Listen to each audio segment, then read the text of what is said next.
Unfortunately, I didn't know it until it happened to me, and it affected my heart. Let me give you some background information about me, which kind of leads to how I got sick. I'm a high school business teacher at Cocalico High School in Denver, Pennsylvania, where I also serve as the Future Business Leaders of America advisor.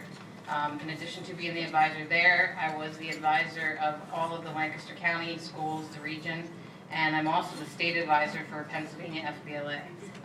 So I'm in charge of state officers from around the state. And I'm actually here from my state conference. It's going on in Hershey right now, so I came to give this speech, and I'm heading back there to be surrounded by 4,000 high school teenagers. So, my state advisor responsibilities with the state conference involve, I'm one of 5 state management team members, and we basically plan and run a 4-day conference for the thousands of students that come into Hershey. So in 2010, I went into the state conference with a very bad cold, and being involved in running a conference, I don't get to bed probably before 2 a.m., and I'm up by 7 at the latest, and probably don't eat the healthiest throughout the time. So the bad cold turned into a full-fledged case of bronchitis till the week was over, and due to the lack of sleep and running myself ragged, I didn't take care of myself. I was treated for the bronchitis and thought it was getting better. However, I still had a cough that was lingering on for a couple months, and when June rolled around, I still had the cough, and I was starting to experience some shortness of breath and difficulty sleeping.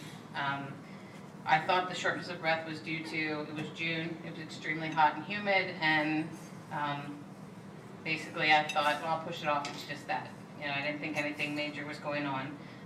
However, I was also getting winded going up a flight of stairs inside my house, and I really couldn't push that off to the humidity, but I kept ignoring it.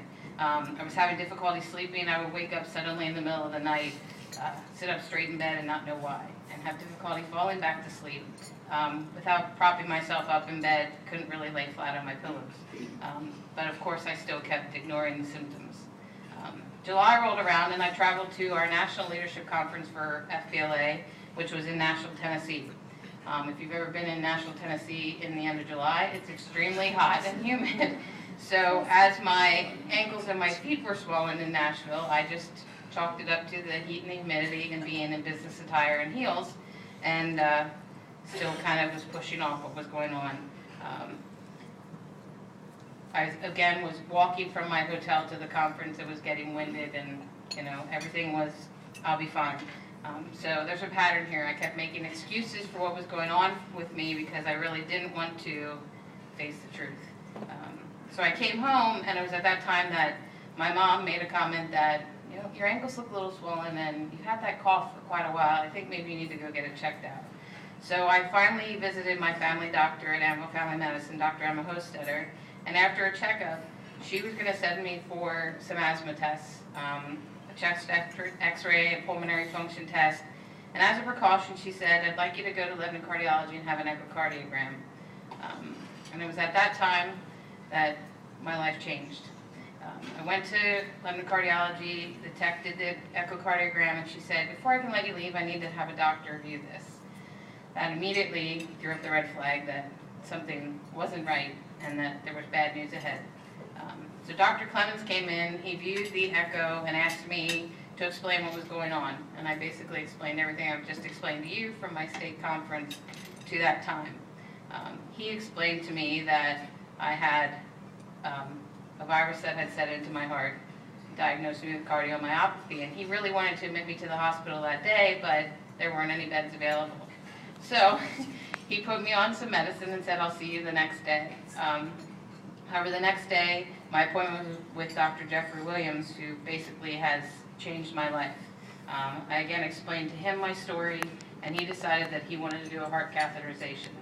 Immediately I thought, I'm 38 years old, and this is happening to me, why?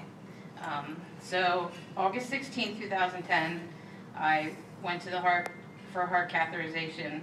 And fortunately for me, they confirmed that there were no blockages, that my problem was indeed a virus that had affected and enlarged my heart. So Dr. Williams' immediate treatment was to adjust my medicine, and I saw him every 2 weeks. And he said, I'm going to see you for every 2 weeks and adjust your medicine for 3 months and see what happens. And that's kind of basically where I was. But one thing he did say that really freaked me out was he said, I think I'd like you to consider going to the University of Pennsylvania for a heart transplant evaluation. I was 38 years old. It scared me to death. He explained that, He explained that it was for insurance purposes, not that I needed a heart transplant now. I'm sorry. But down the road, he'd like to get me on a list in case something would happen. So we put that in the back of my head and kind of kept it with the 2-week appointments and the adjusting of the medicine. So I was feeling great. The medicine was working. I was no longer retaining fluid. Everything was going well. And in November, which was the 3 months part, he wanted to do a MUGA scan to see what my heart function was. And I should go back to when I had my echocardiogram, my heart was only functioning at 20%. So I did a MUGA scan in November of 2010. And actually, it's funny, ironic actually, I had the MUGA scan in the morning and I left for another FBLA conference in the evening, which is in Washington, D.C. But I felt great. Walking around Washington, D.C., I wasn't winded, I was feeling great. To come home from the conference and have a message from Dr. Williams' nurse that he would like to see me to go over my test results. And I had already had an appointment scheduled for the next week, so immediately I thought, something's not right. So I met with him, and he told me that, he called me a perfect problem, thank you, that although I was feeling better, my test results didn't show it. My MUGA scan showed that my heart function had only improved to 21% after 3 months of medicine. But I felt great. But at that point in time, he considered me, I believe, a class 2 heart failure patient. And his recommendation was to implant I call it a pacemaker / defibrillator. I know there's a more technical term for it. Dr. Tadjewski could probably give it to me. But that's when I explain my story, that's what I tell people I had.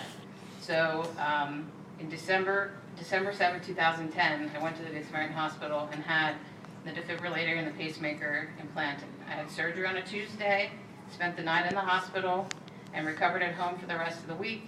And come Monday, I was back teaching at Cocalico High School on light duty. No driving, no lifting, but Dr. Williams said you'll be fine, and everything went well. I had very supportive colleagues at my high school that helped me with everything that I needed to do. In January of 2011, I had a checkup with, actually with Dr. Clemens to release me from my light duty.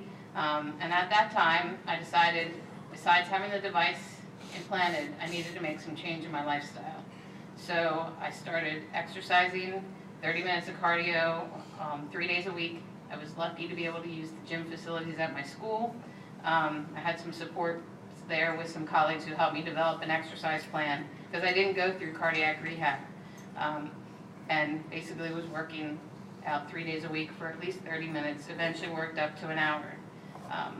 Then it came time in May, Dr. Williams wanted to do another MUGA scan to see how my heart function had changed, if it had changed.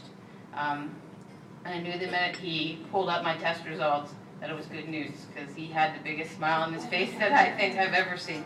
I had the MUGA scan and he pulled up the test results and my heart was now functioning at 54%. So he credited not only to the device, but also to the fact that I had developed an exercise regime, I had changed my diet, and I was working to be healthier. And I know he was even so happy. I don't think it was Dr. Tadjewski, but he did call another colleague to brag about the fact that my test results were so good. But the best news out of all of that was he said, because your results are so good, you do not need to go for the heart transplant evaluation anymore, which was the best news I could have ever heard. So, that being said, I first would like to thank, I know Dr. Williams is not here, but Dr. Williams and the staff at Lebanon Cardiology, my family and friends who were very supportive through this all, and just I'm thankful that I've been able to change my life. I continue with a workout schedule. I've now joined Factory Fitness here in Myerstown, and I work out there 3 to 5 days a week. And of course, I've changed my diet, and I do a much better job of watching what I eat. And at this state conference, I've now explained to people I need to be in bed early, and I need to eat right. I mean, my medication forces me to, of course, eat breakfast and dinner, so at least I'm getting 2 meals a day. But my friends and staff there through FBLA have been very supportive as well. So through this all, basically, I would say, my life has changed, but my advice is if you have symptoms, don't ignore them. Because if I hadn't ignored mine, it might not have gotten as bad as it had. So thank you.